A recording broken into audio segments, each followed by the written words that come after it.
Welcome to the World Awaits. Travel tales to inspire your wanderlust. Hi there, I'm your host of the World Awaits, Kirsty Bedford, and welcome to our summer series. We hope you're winding down from work or are already at the beach or poolside somewhere. And for those in cooler climates, enjoy that white Christmas. Love to do that one year. We want to send a big shout out this week to long-time listener Gary Honor. Gary, thank you so much for supporting the podcast and for your donation to our running costs through coffee.com. And you can support us at coffee, which is kofi.com. And Belle and I will raise a glass to you, Gary, over Christmas period. So thank you so much for your support. In the spirit of Christmas giving, we here at the World Awaits podcast are giving away 2 fabulous Australian-made travel hats by Tina M. Copenhagen. The Bahama Fedora Flexi Braid packs flat in your suitcase and pops open to protect your face and brighten any outfit, whether you're on safari, on the beach, or at a long, sunny lunch. The stylish wide-brimmed hat, which retails for $84, offers UPF 50+ sun protection and is also water-friendly. To enter the competition to win one of these hats, simply jump onto our Instagram or Facebook pages to see the ivory-coloured hat, and all you've got to do is like the post and follow us at the World Awaits podcast on either platform. Good luck and Merry Christmas from us. This week, we're taking you to Africa, a bucket list destination for those who want to see the Big Five or a multitude of other wildlife on safari. But first, let's wander through the pyramids of Giza and the many Egyptian museums with my co-host, Belle Jackson, who's a frequent visitor to Egypt, who tells us her top 3 things to do in Cairo.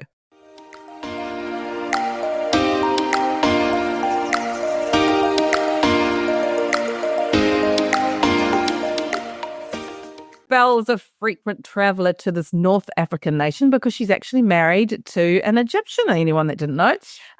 And she always finds a way to experience something new. So this trip wasn't any different. And so kick off, Belle, by telling us the best way to get there. You know, I'm just going to make one point. I met my husband after I moved to Cairo. I didn't go to Cairo because of him. I was living in Cairo, learning Arabic and working as a journalist, and then I met him. So everyone thinks, oh, you just took it on because you took on your husband. No. All right. The love affair started with the country, not the man. But look, yeah, so what it does mean is that I've got family back there, so we go back every year and spend varying amounts of time. Normally, we will fly through one of the Middle Eastern hubs, so whoever's got the best price between Qatar, Emirates and Etihad, and then jumping on from there. But this year, we were booking late. We were booking in school holidays. So we had to get a bit creative because the cost of the airfares were absolutely punishing, of course. So we flew up to KL, up to Kuala Lumpur with Air Asia. Then we picked up an Emirates flight that went up to Dubai and Cairo. And I mean, really, because the point of this is that the leg as you get out of Australia, that Australian leg is always phenomenally expensive. Once you're out of Australia, the fares drop. I mean, the Emirates flight from Dubai and onto Cairo is through the floor. So it was a little bit of a schlep, but it saved us about $1,000 on each ticket. So that is generally best possible scenario is just flying Melbourne to Dubai to Cairo. Yeah, that's the best way to do it. So it's one of the world's largest cities. So tell us a bit about, does it feel that way when you're there? Does it feel like really bustly and busy? It is. Look, Cairo is big. It is actually mind-blowingly big. And I love this stat and I always share it. So Cairo, Australia's entire population is the same size as Cairo's population, about 26 million, which makes Cairo about the fourth or fifth largest city in the world behind Tokyo, Delhi and Shanghai. So what that means is the traffic is awful, like notoriously awful. And as a result, Egyptians are terrible timekeepers. You'd hate this, Kirsty, but you never know what it's going to be like. So, but it is vast. Like it can easily take a couple of hours to cross the city. I've been in traffic jams at 1 and 2 o'clock in the morning. I have to say we were back in summer, and in summer the city actually empties out because it's it's hot. So everybody nicks off to either the Mediterranean or the Red Sea. So so one of the benefits of being there in summer is that you've actually got much less congestion. But on an everyday working day, you really feel the size of that city. And it ranges from, you've got the pyramids at one side of it, you've got medieval Cairo in the middle, and then you've got New Cairo, which is, because Cairo is a lot like Delhi in that you have different levels, different tiers of wealth from, extreme poverty to extreme wealth. So, you do have those beautiful new parts of the city that are being built that I personally actually don't like spending a lot of time at, because it's kind of like going to a shopping mall in Australia. So just more dancing fountains and that sort of thing. But yeah, so it does have all of those different layers. It does have a very upmarket modern section as well as those fabulous historical sections. And besides, obviously sort of having that juxtaposition and going amazing experience of seeing that really extreme variation, what are some of the other things, or what are the things as sort of as an insider, what are some of the things that you just, if I was going to go there, that you would be like, okay, these are like 3 things that you absolutely have to do? 3 things. Oh gosh. If you're going in summer, you have to drink all the mango juice, because I am obsessed with fresh mango juice. That is the essential. Whatever you do, you've got to drink mango juice while you're doing it, because the mangoes are phenomenal in Egypt, not like anywhere else in the world. So, right. Okay. So fueled up on mango juice. I mean, the reason why everybody goes to Cairo is, of course, for the pyramids, the Great Pyramids of Giza. Giza was a separate city, and it's now just turning into this big, gigantic mush of Cairo.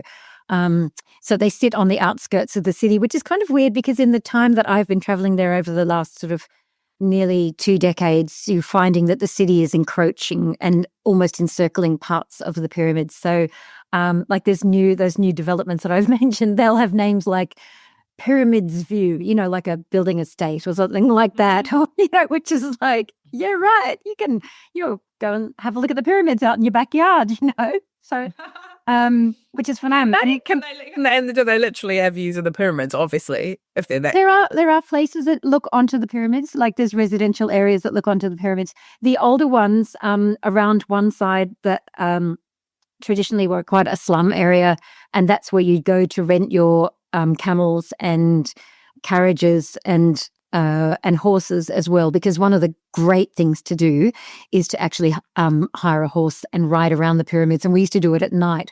It is not safe. Can I say, don't gallop through the desert at night around the pyramids, because when you do it in daytime, you think, oh my goodness, I could have killed myself. But it is an exhilarating thing to do, is to ride around the pyramids.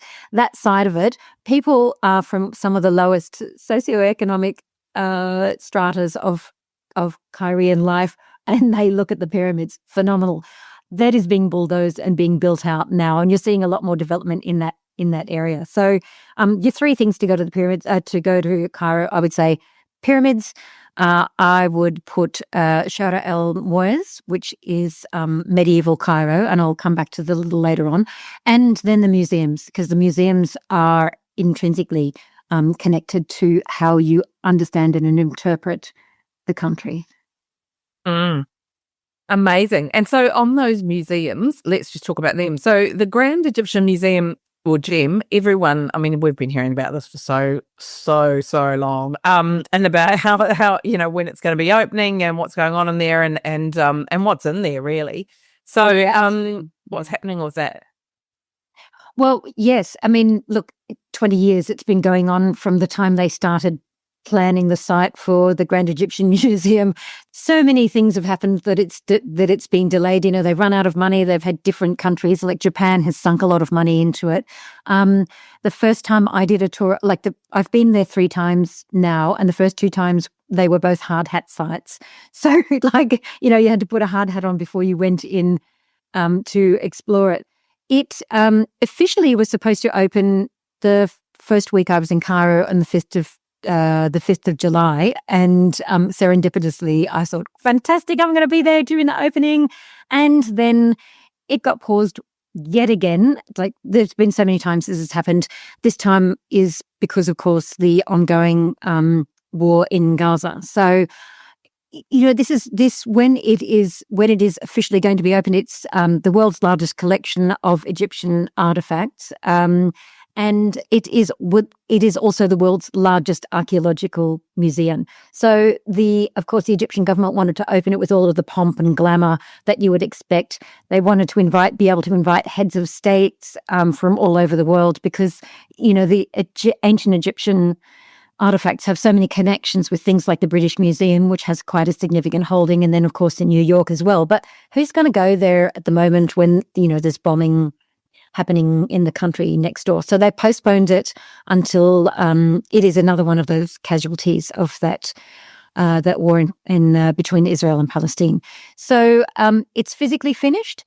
Everything is up and running. I did go in and check out what was going on. The two things that are not going to be shown and is not going to happen until it's officially opened is the artifacts of Tutankhamun, which is his lavish coffin, his death mask, his pure gold death masks, his little finger covers, all of the phenomenal jewelry in that cache when it was discovered 100 years ago.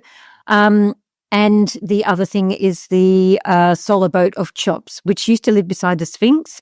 So they haven't opened yet, but the rest of the museum is all open, and it's just beautiful. Like, it's honestly absolutely beautiful. If you have been to Egypt before, of course, everybody always went to the Grand Egyptian, to the original Egyptian Museum, which is a gorgeous old pink building in the center of Cairo.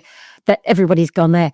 What I did notice going back to do a recce for you, Kirsty, was, oh my God, there's no aircon still. So it is like phenomenally hot in that museum. And also it has always had a real problem with being curated, because I've always said it's like an iceberg. 9/10 of what the museum holds is down in the basement and hasn't been brought out to show the light of day for 100 years. And what is up is often very poorly explained. The Grand Egyptian Museum, the new museum, is beautiful. The explanation is gorgeous. It's got loads of interactive stuff, which is great for engaging kids in there as well. It's a wholly modern, completely beautiful building, and it's a delight. But what it is part of, and this is what makes it also so significant, is it is part of a pyramids precinct. So it's only, as the crow flies, 2 kilometers from the pyramids, and eventually, and you can see it being constructed, there will be a walkway between the two. And from what I'd heard from some of the architects years ago, there was going to be a subterranean walkway and shopping malls and stuff, because who are you if you don't like a shopping mall? And I've got to say, Egyptians do love a good shop.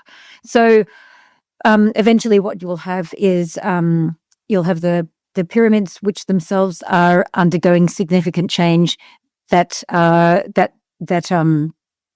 Grand Egyptian Museum, you'll be able to walk or ride between the two of them, and all of the services that are being built around it. And that means things like new hotels are cropping up everywhere. They're clearing out a lot of the slums. Not necessarily a great thing. It depends on who you ask. Of course, the people who are living in those slum areas pretty much don't want to get cleared out of where they are. But that has been one of the problems that people have always said. Love seeing the pyramids, hate being chased by the camel touts, because as the old question goes, it's free to get on a camel. The question is, how much does it cost to get off? So because nobody wants to be sitting on the top of a camel and then having to haggle for the price to get down again. So, yeah. So when you go into the pyramids themselves now, what you will notice is that there are new gates as well. The horses and camels are still there, but they've been moved away into another area. And they're really cracking down on that sort of, that touting for trade as well. There are 2 main new restaurants. Well, Nine Pyramids has been there for a couple of years. And the first time I went, I think about 2 years ago, it's low slung. It's around the back of the pyramids in an area that you pretty much wouldn't go to normally. What it does have is a view of the 9 pyramids, the pyramids of Giza, because you've got the 3 big ones, you've got the queens, you've got, in total there are 9 there, and that's why it's got that name. Really beautiful place to go. In the summer, you would go in there for breakfast and just watch the land and the changing color as the sun, really takes off over the pyramids. And it's absolutely beautiful place to sit and eat. And the other is called Khufu, named after the largest of the pyramids. And I've eaten lunch there before. I would recommend eating breakfast. Phenomenal. Like, you are sitting there in front of the Grand Pyramid. And yes, a lot of tourists go. Also, a lot of Egyptians go as well. You do still need to buy your ticket into the pyramids complex, and then you can jump on an e-bus. Like, they're trying to make it a greener possibility. So they've got electric buses that run in a new hop-on, hop-off circuit that goes around. So you've got the Sphinx to the different of the pyramids. So that's really changing how we are interacting with the pyramids as well, in preserving it, but also giving a better experience for travellers. Okay, so Belle, let's just clarify, what are your top 3 things to do in Cairo? Yeah, look, okay, I did want to add a couple of things to my top 3. So it's not really a top 3, but, stay with me, especially regarding the museums you can visit in Cairo, because they're so important. So we've already covered off the Grand Egyptian Museum and the original Egyptian Museum, but the other significant new opening, or newish opening, is the rather clumsily named National Museum of Egyptian Civilization. So if you are looking for the golden mummies, this is where you're going to find them. It's a new build that opened in 2022 near the Citadel. And here you'll find the 20 mummies, including Ramses II. This is the guy that built the colossi, or the giant statues of himself at Abu Simbel, amongst other places, and the first female pharaoh, Queen Hatshepsut. So that is a phenomenal museum. It's absolutely beautiful and well worth a couple of hours in there. And it's not overwhelming as well.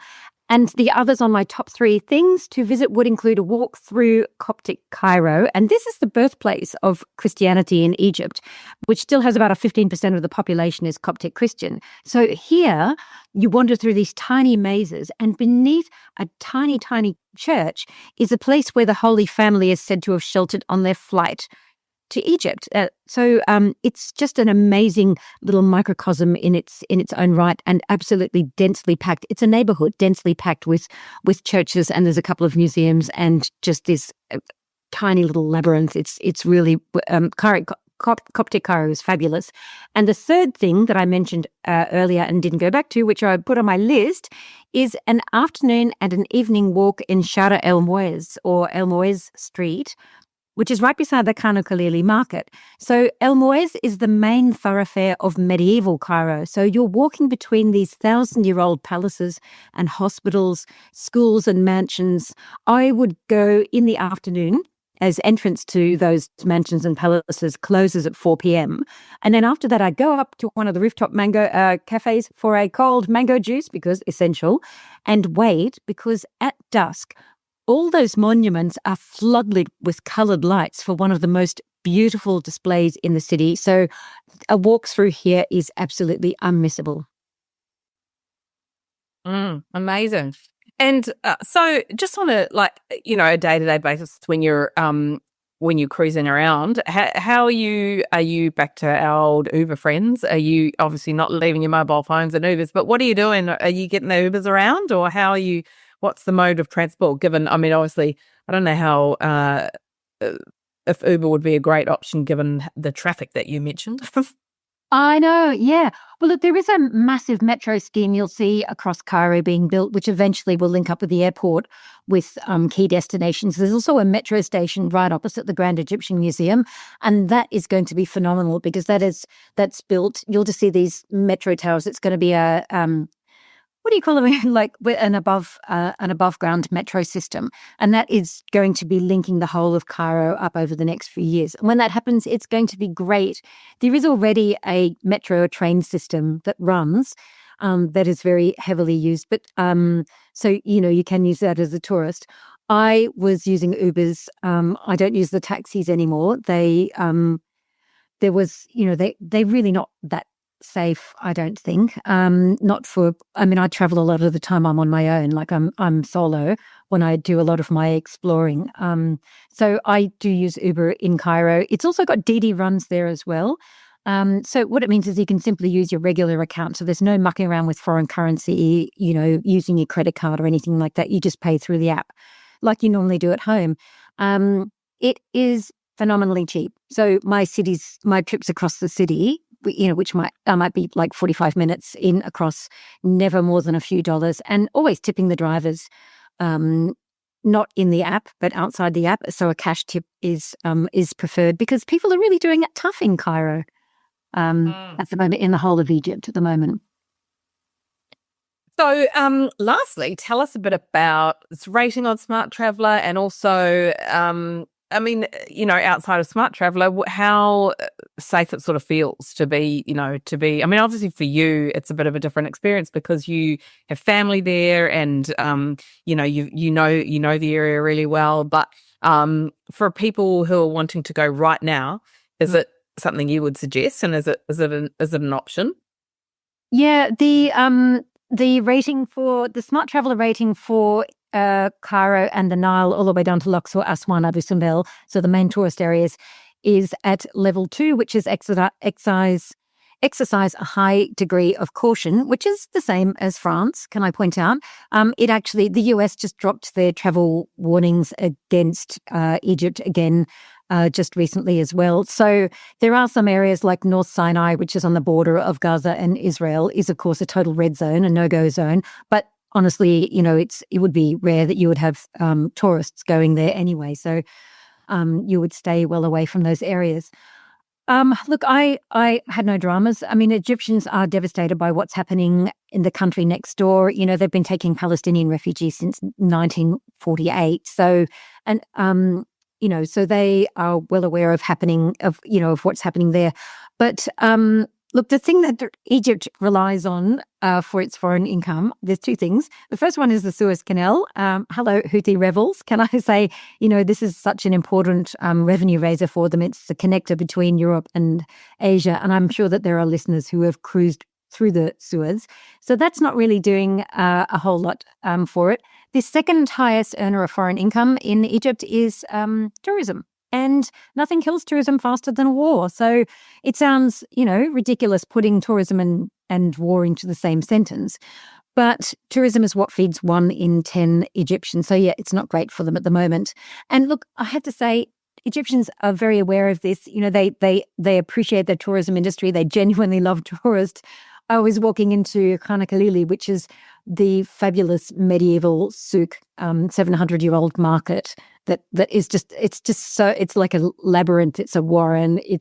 I just love going in there and drinking tea and just seeing the crazy Nefertiti heads and, the little belly dancers outfits that you can buy because, there's always going to be some guy that pulls out the racy, lacy red one and says, "Madam, you need to buy this." And I'm like, "I really, really don't."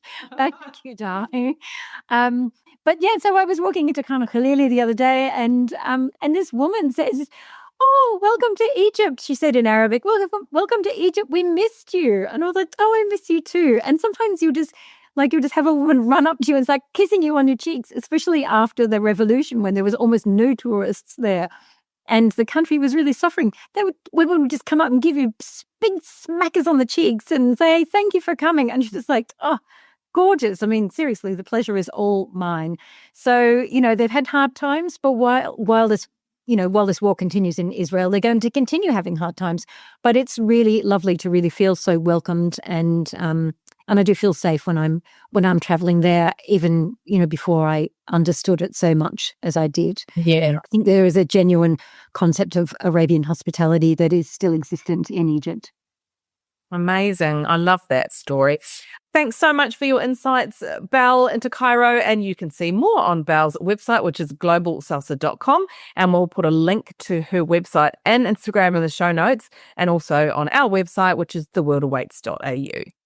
Next up, we're going from the north to the south of Africa as I chat with Ivona Shediaska, Managing Director of travel consultancy Takeoff Go, who has been to Africa 40 times, about the best places to go, where to start for first timers, and how to ensure you're travelling in a way that's right by the wildlife. Welcome to the show, Ivana. Hi, how are you? It's so great to have you on the World Awaits. Let's start by tell us a little bit about how you came to get into the travel industry.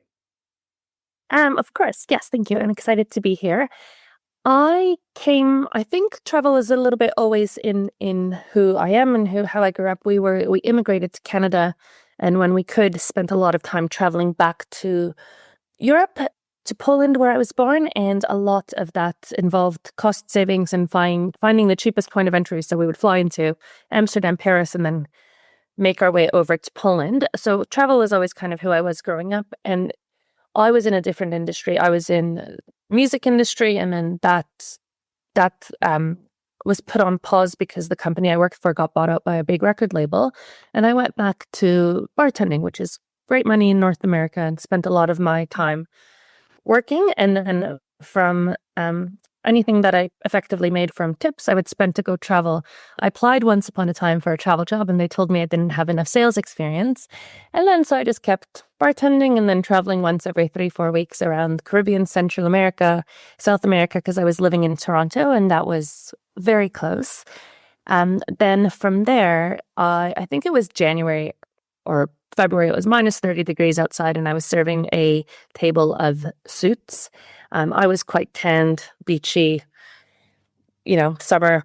Clearly came back from the tropics, and they asked me about my tan, and I basically said to them that, I just came back from, I think it was Cuba or Jamaica or somewhere, and spoke a little bit about that. And they asked, made a comment about how I'm excited and passionate about travel and yada, yada, yada. Long story short, they ended up being a group of executives from Flight Center, and was kind of prompted then to apply again and more or less come in for an interview. And I couldn't because I was leaving to China, which then I think cemented the fact that I travel quite a bit. But I ended up interviewing as soon as I got back, and starting 3 days later.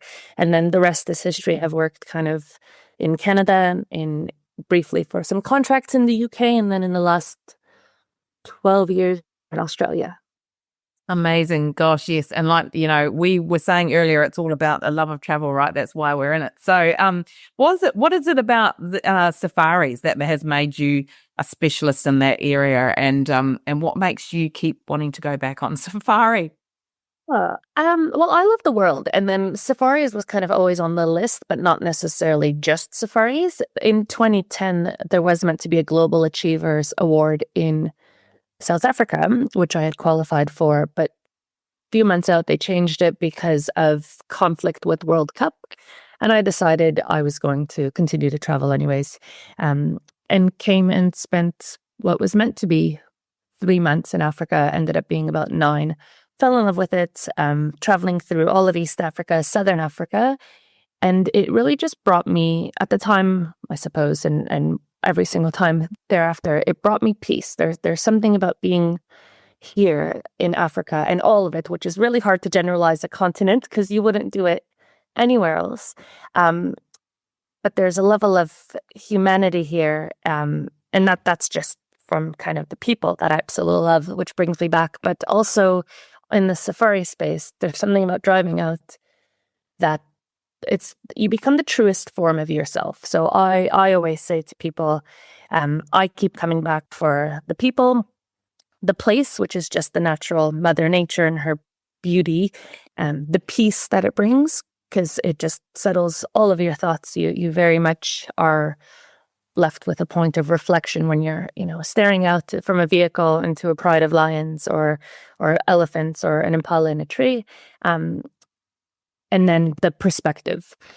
And I think every single time I come here, that reflection just keeps me coming back over and over and over again, because you really do, when you're surrounded by wildlife, there's nothing else that you can think of other than how small and insignificant some of our problems can be. And so it really kind of just recenters you and helps you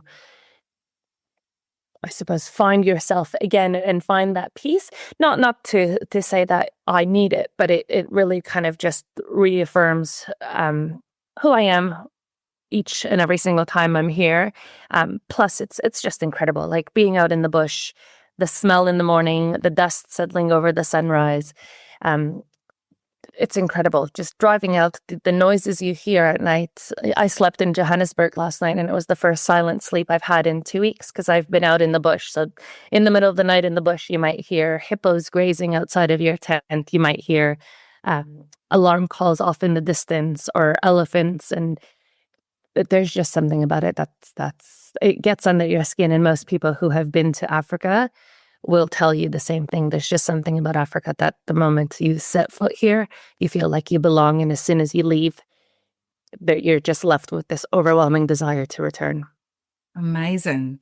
And what do you think are sort of the things that most people, want to see? I mean, obviously the big five, but do most people that come to you, because you're based in Melbourne, obviously, and and obviously that you are assisting luxury travelers and travelers from all over Australia, but are they mostly coming to you saying, I want to go to Africa because I want to see the big five, or are there other reasons? I mean, that would be the primary reason, right? It's a mixture. Some yes, they come to us because, or to me specifically, because they want to see the big five. I kind of never really stopped talking about Africa, and everyone who knows me knows that I'm here as often as I possibly can be. And so usually what happens is if anybody remotely mentions Africa in conversation, somebody will be like, you have to speak to Ivana. Some people come to me and they know exactly what they want to see. They have seen documentaries about Ngorongoro Crater and want to do East Africa, see the migration, the big five, safaris. Some people come with a very, very, I suppose, clean slate and just say Africa's on their bucket list. They don't really know where or how, or which part to see. And I think that's where the magic happens. We spend a lot of time getting to know the guests that we send to Africa. If somebody emails me and they just want this, this, and this, and this, I'm very, very reluctant to ever just confirm that booking. I believe every experience in Africa can be personalized. So spend a lot of time getting to know the individual, their likes, their dislikes. Ideally, it's a face-to-face coffee or lunch catch-up. Even better if it's a glass of wine. At the very least, a long phone call and Zoom, because it can be catered so specifically to each individual, even down to the camps that we used to send people. So it really just depends. I think there's a lot of Africa to cover.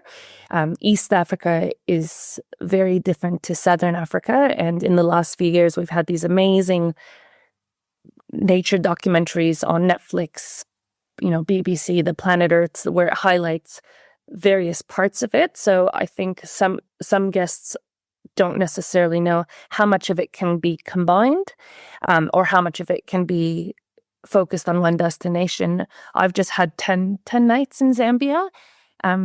You can do Zambia alone for 10, 15 nights, or you can combine Zambia on a 15-night Southern Africa itinerary. So a lot of it is getting to know the guests, what they want, but then also personalizing every single trip, because no two trips are the same to Africa. No 2 days are the same in Africa. No 2 drives are the same. And the more you can cater that experience to what that person wants, will you see the big five? With the exception of a few places where rhino might be a scarcity. That's a polite word, where rhino may no longer exist because of poaching. The other 4 are relatively, they're in existence. So whether or not you see them, leopards are elusive. Those ones tend to be the hardest, but there are reserves where the concentration of game are higher. You're more likely to see them. You would never guarantee anything, but you can kind of rest easy knowing that if somebody specifically, their favorite animal is a leopard, I would probably send them to, South Luangwa in Zambia has the highest concentration of leopard in the world, or Sabi Sand. So there's places that an African specialist will be able to cater to the specific guest, depending if they're focused on specifically seeing an animal, if they want human aspect of it. Some people want to interact with villages, see the Maasai. see the Bushmen of the Kalahari. There's the Himba tribes of Namibia. It's endless experiences you can offer in Africa. So it's really getting to know the guest and what they are off after to ensure that what we are putting together tailors to them and is their once in a lifetime trip. And I use air quotes, which you won't be able to see on a podcast, because there's no such thing as a once in a lifetime trip. Everybody comes back and says they want to go back. They'll get back there. I had a couple who returned. I think I mentioned this to you last time. Their once in a lifetime trip was in 2013 and they've come back from their 9th trip. So people do return over and over and over again because all of the reasons I've mentioned. So yes, you can have your first trip to see the safaris and the animals and perhaps the big five, or they want to see the winelands or, Table Mountain or Kilimanjaro. But there's something about the region as a whole that brings people back. Amazing. My gosh, yes. You're selling it very well. So, and I guess this then sort of leads into that whole issue, right, of so many people and a lot of people wanting to go. And there have been a lot of, unfortunately, images out there of like wildlife surrounded by trucks. So like, 10 or 15 trucks and like dozens and dozens of people surrounding, just a few animals.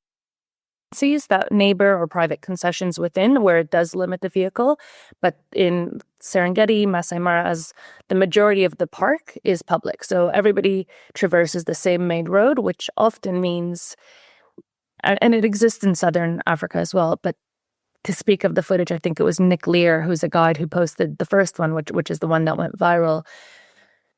If somebody sees something, they stop, which then means another vehicle stops and then another vehicle stops. So yes, you can have these incredibly immersive, intimate experiences where it's just yourself, your one vehicle, or maybe one other vehicle from your camp next to a pride of lions. A lot of the footage we've been seeing is dozens and dozens of vehicles, which sometimes is just the way it is, and that's fine. I think the biggest thing is working with properties and with guides who still respect the natural and understand animals' behavior, can read if the animal's becoming stressed. They won't surround it from, all angles. The animal should always have an exit point should they not wish to be closer to the vehicles. If you're in a game vehicle, the wild animal, whether it be a leopard, a cheetah, a lion, a buffalo, an elephant, it does see you as one main object. So if there's a lot of big objects, you're very safe in your vehicle. If there's a lot of these big objects that they see that are obstructing their roads, usually what they'll do is they'll just find a way to traverse somewhere else or walk around it. I've often have leopards walking by the vehicle and we're not disturbing them because the guides and the properties and the camps that we work with know how to read their behavior. So rather than stopping the car directly in front of them, they'll see the leopard 200 meters away, can figure out the path it's going to take, and we'll just stop the vehicle and you get to witness this beautiful, majestic, regal creature walking at you from 200 meters away, past you and onwards. And that's where you realize we're guests in their kingdom. Where it gets tricky is a lot of places have guides where, their guests might just offer them money, tips, etc. Nope, they want the shot, go closer. And that becomes an area of contention. And unfortunately, this part of the world is beautiful and the people are amazing, is also known for a little bit of corruption. So that footage that we saw of people, it wasn't just the vehicles. The shocking part about it was that there was people outside of the vehicles standing on the banks of the river while the migration of the wildebeest is trying to cross effectively in search of greener pastures. They're trying to get out of the water and they can't even make it up to the embankment because it's not just vehicles that are blocking their migration routes, which are millennial old. It's people out of the vehicles, which is stupid. Like, it's absolutely stupid. It's not just endangering the animal, which might then force it to go back into these crocodile-infested waters. It's endangering themselves. If there's that much wildebeest, there's predators around. if you're standing outside of the vehicles, like it was shocking footage in our industry. Like, I'm so beyond words, because how on earth you would A, let your guests out of a vehicle, B, have that many vehicles on their route, but C, also just endanger your own lives as a guest to get a photo. It's a absolute blessing and relief that nothing happened to a single human in all of it. The impact on the wildlife is atrocious, but it's just silly. And then to have seen it 3 weeks or 4 weeks later on the same thing happening on the Kenyan side, I'm angry words. But the issue is, it's so a lot of people on their bucket list have the Great Migration because they see these amazing, Attenborough, BBC wildlife documentaries where it's hundreds of thousands of wildebeest crossing the river all at once. And so many guests tend to congregate to these areas in July and August, where, because the river serpents, it's the highest likeliness that you will see the river crossings. What people don't understand is sometimes you will sit on that same spot by the river for a week and not a single animal will cross. Wildebeest have been doing this circular clockwise migrations for centuries, which is why they always have similar crossing paths. And while they have evolved to know which way to go and search in greener pastures and have the same paths and routes that they take, they're also not the smartest animal. So they'll go up to the water, sniff it, come back out. So waiting for a migration to cross could take hours. Sometimes they'll go in, then they'll come back. Sometimes they'll go in, be chased by a crocodile, go back out, and then eventually still try to cross. It is the greatest show on earth. It's extraordinary if you get to see it, but it attracts so many people who then crowd and wait and sit and wait for this glimpse of something that may or may not happen, which attracts so many vehicles. So along the banks of the river, every single year in July and August, you just have permanently placed vehicles. Many are professional photographers, many are guests. Majority of these guests, photographers, guides, do the right thing. They stay further back. They're in these areas, though. You can have day trippers, self-drivers from some of the locals, cities, or you can have freelance guides who, will take a group of guests and come in. So while the professional guides, everyone's a professional guide, but while the main lodges who respect the animals may be back from the embankment, giving these animals space, what happens is more and more vehicles congregate, and then it just becomes overwhelming, full of vehicles. The footage that you see with hundreds of vehicles, people get out. The people getting out is beyond me, but people want a better shot. They get out. Many guests spend a lot of money to come to these regions for this shot. I would never risk my life for a photo, but we're living in the day and age of social media where, whatever photo makes you more viral. It's strange. Combat that. It's in Kenya, for instance, the Masai Mara has put up their park fees. It's $200 US per day. Yet everybody wants to come. And so you're still getting this amount of vehicles. I think working with an African specialist, what you can tell people is that you can still go see animals, see all of it. While you may not necessarily ever guarantee a river crossing, you can still go to these regions. You can see the savannas, the open plains. You can see the beauty of that region, but stay in private conservations, in the concessions where they limit the amount of vehicles, where the land is leased from the Maasai, for instance, and they build their lodges to work with the Maasai so that they understand the value of tourism and giving back to the community. And there it limits the vehicles so guides respect each other.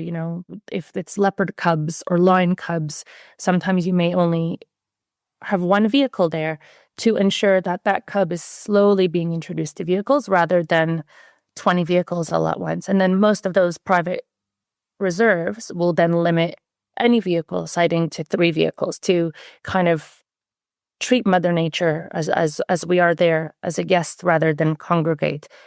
But with mass tourism in these areas, it's shocking this year, but there will always be a congregation and a large volume of vehicles. It exists in southern Africa as well. Everybody thinks of the Kruger. Kruger National Park is very similar. You're stuck to the main road. Anyone can come in, and there's lodges within Kruger. There's campsites, self-camping, self-drives. You get a lot of vehicles.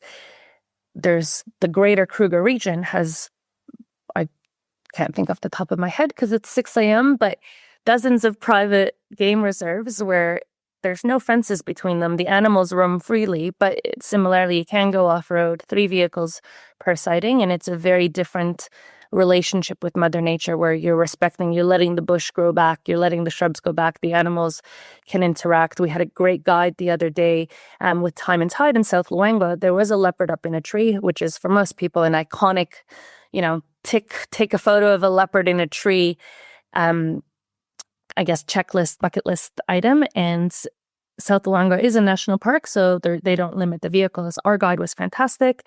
George decided to stay back because he didn't feel right about it. There was already 6 vehicles there. The leopard needs to be able to see what it's hunting, needs to be able to jump down easily and step away. And it was every single one in our vehicle was so relieved because we don't want to overwhelm that cat. And we went 300 meters later, further, and that's where we waited. And Lucy the leopard walked by our vehicle. So a lot of it is working with camps, with lodges, with guides who respect animals, respect their natural habitat, and won't do anything for their guest's photo, which sometimes is disappointing to the guests. But I think the onus is on us to also give people very realistic expectations as to what you may or may not see, but also emphasize the value of their lives, of the lives of these animals. If animals become too habituated and they start coming into camp or jumping into vehicles, eventually they will have to be put down, and nobody wants that. So Yes. education is a very key part of the consulting process for anyone who sells Africa. And that's another reason why it's no 2 itineraries are the same. Some guests might feel very, very, very apprehensive about being close to an animal on a feed, on a kill. Other guests want to see it all. So it's just kind of setting those realistic expectations.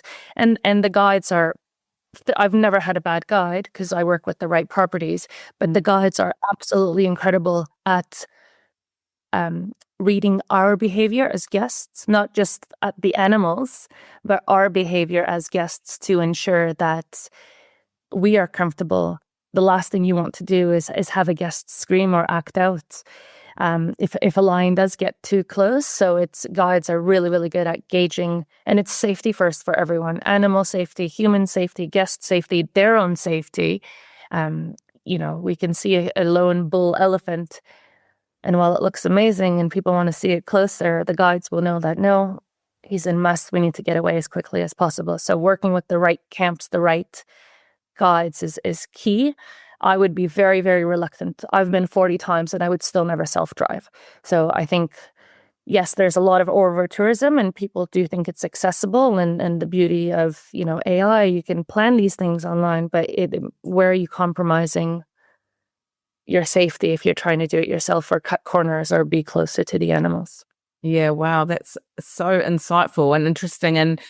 And really, like you said, it comes down to making sure that you understand and you're doing your research and you going through experts, so you're actually working with the most responsible operators in regards to ensuring, because otherwise like you said, I mean, even if they increase the costs, it's not having an impact on the over-tourism. So the reality is, at the end of the day, we don't want to all risk actually losing the opportunity altogether. What are some of your tips be then what are just a couple of top tips for people who have never been before, who would say, come to you and say, I really want to experience the local people, some wildlife and a really nice sort of safari, comfortable sort of maybe slightly luxe safari experience. What would your top tips be for someone who was considering that? I think from a guest's perspective, in I suppose the comfortable luxury space, it's endless. The service levels in Africa are unparalleled anywhere else. The lodges are unbelievable. Some of them have 5 rooms, some have maximum 12. So there's the exclusivity and comfort levels do exist. From a guest perspective, it's making sure you're speaking to somebody, an agent, a specialist, and being as honest and asking all the questions you want. There's no such thing as a silly question. We've been here, most of us have been here endless times, which is why it's become such a passion. So asking so that you are understanding on what you're experiencing or expecting when you arrive is great, and asking the guides the question. Guides are full of information. I learn something new every single day when I'm here.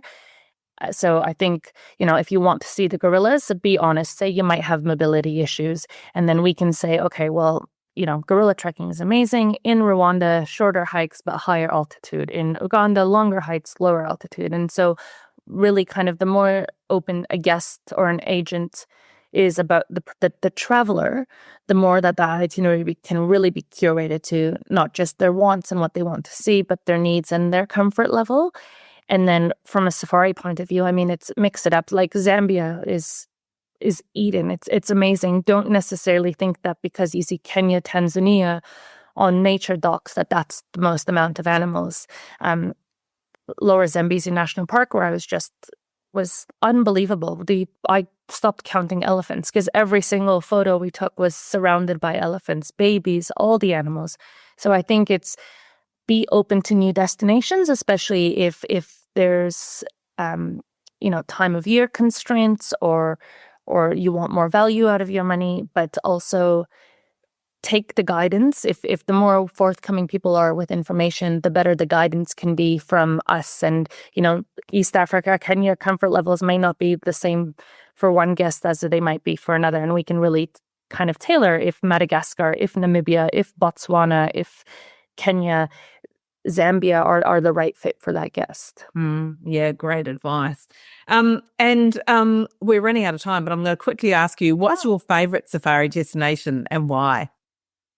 I don't know that I have one, and everybody asks me this. I mean, these last 9 nights that I had in Zambia completely blew my mind, and I want to return. Already I'm like, when can I come back?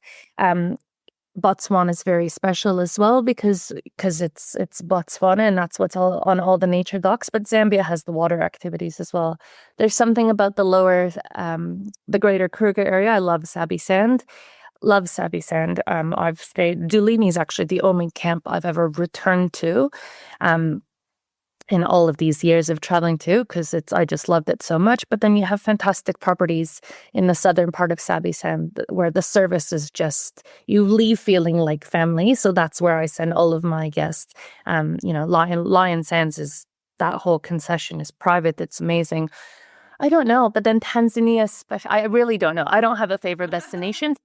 So long as I'm out in the bush. I am happy out in the bush, surrounded by wildlife, the sun-torched earth, the smell in the air, there's the cake turtle doves make this noise that I don't know how to mimic, but you hear it when you're driving through. And that for me is peace, and it's my happy place. So I don't really know that I have a favorite. So long as I'm in the bush, it's my favorite. Oh my gosh, it's been so amazing talking to you. And we're going to put a link in the show notes about where people can reach out to you. But thank you so much for taking the time to talk to us. Oh, thank you. To learn more about visiting Africa, go to Ivana's website, which is takeoffgo.com. And if you're enjoying our podcast, please leave us a rating and review on Apple Podcasts. Click on our profile, scroll to the bottom to leave a star rating. And if you're on Spotify, go to our main page and click the 3 dots under our photo, or simply drop us a line at hello@theworldawaits.au. We love hearing from our listeners. Thanks for joining us on the World Awaits Summer Series. See you next time. That's a wrap for The World Awaits this week. Click to subscribe anywhere you listen to your favourite pods. Thanks for listening. See you next week.